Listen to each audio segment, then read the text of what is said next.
I very seldom take requests about topics for this or other shows because, frankly, I don't want to encourage you to bury me in email regarding a light being shown on this or that issue. But last week, my Twitter feed blew up about something, and I couldn't really disagree with anyone that it was indeed right in several of my wheelhouses. So yeah, you win. Let's talk about the PETA Mario game. For those of you who missed this, People for the Ethical Treatment of Animals is an organization that calls itself an animal rights group, we'll come back to why that's kind of hilarious in just a moment, who like to make their point via attention-getting publicity stunts. 2 weeks ago, their latest stunt took the form of a Flash game called Super Tanuki Skin 2D, released to coincide with the release of Super Mario 3D Land. What does PETA have against Mario? Well, they feel that the Tanuki suit, an animal costume, sends the message that it's okay to wear fur and somehow tacitly endorses the killing of actual Tanukis in Japan. Now, before I go any further, I just want to throw my animal lover bona fides on the table. I am a supporter of both animal welfare and animal rights. I don't wear fur, I avoid wearing real leather, and wherever possible I avoid purchasing food or other products from companies that perform cruel or unnecessary tests on animals. Now obviously, this game was made to be controversial and get attention, and while we've all had good fun spreading around the Let's Plays and ragging on it, by doing so, you've pretty much done these guys' job for them. See, PETA is not stupid. They know the argument doesn't make any sense because it's not a skin, but rather a costume that Mario gets from a magic leaf. They know that their stunts are dumb and that everyone can tell they're just jumping on this because it's a chance to get their name out there via Mario being the most iconic of all video game characters. Keep in mind, this is an organization that did an ad campaign comparing poultry farming to the Holocaust.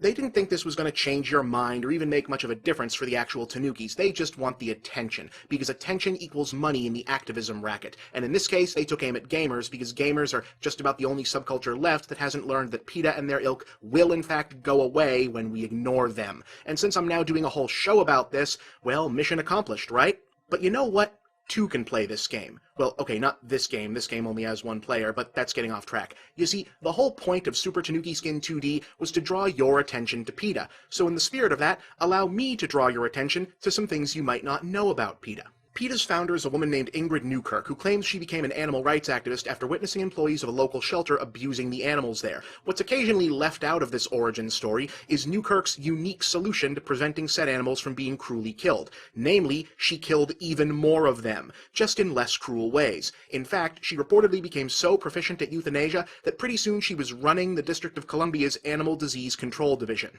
Yeah, you heard that right. The so-called animal rights organization that wants you to feel bad about playing a video game where a guy dresses up like a tanuki was founded and operated by a notably proficient dog catcher. Isn't that kind of like placing Pennywise in charge of a daycare center? Oh, and speaking of pets, PETA's actual official position on, say, your dog or your cat is that they shouldn't exist. See, PETA isn't just against animal abuse, they're against animal use. Not just no meat or no skin, no pets, no companion animals, no nothing. They believe that the domestication of animals in and of itself is wrong. From their own website, we believe it would have been in the animal's best interest if the institution of pet keeping, i.e. breeding animals to be kept and regarded as pets, never existed. It is their stated goal to reduce and eliminate animal ownership by humans up to and including pets. Oh, but don't think they want to set them all free or anything. Remember, PETA doesn't think that domestic breeds should have existed at all, so you'll be unsurprised to learn that they don't seem very interested in helping homeless or abandoned pets do anything other than stop breathing. Instead of spaying and neutering stray cats, for example,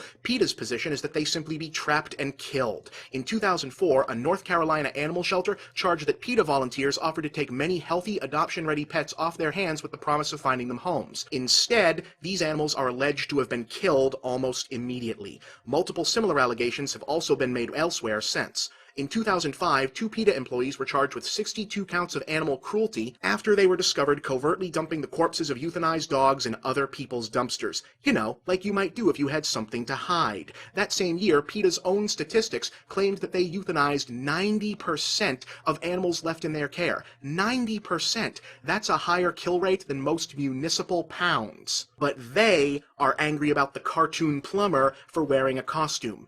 Just roll that around in your head for a minute. Now, before I go, let's just be clear once again. I'm a supporter of animal rights, environmentalism, and all of that. Heck, I did a whole episode of this show about keeping Michael Vick off the Madden cover, remember? That is why PETA bugs me so much. They hurt the good cause they claim to support and draw donations away from groups with much less sketchy operations. And I'm aware that not everyone who's worked for or donated to PETA has participated in or even aware of these questionable practices, though maybe now a few more of them are, hopefully. This isn't even really about PETA taking a shot at my main man Mario, or by extension games, gamers, and gaming culture. This is about Well, this is about the big picture. PETA wanted attention, and now they have it. And hey, in the interest of fairness, I'm sure that PETA has their own side of the story to tell regarding all of this stuff. Here's their contact information. Perhaps you'd like to ask them about it. I'm Bob, and that's the big picture.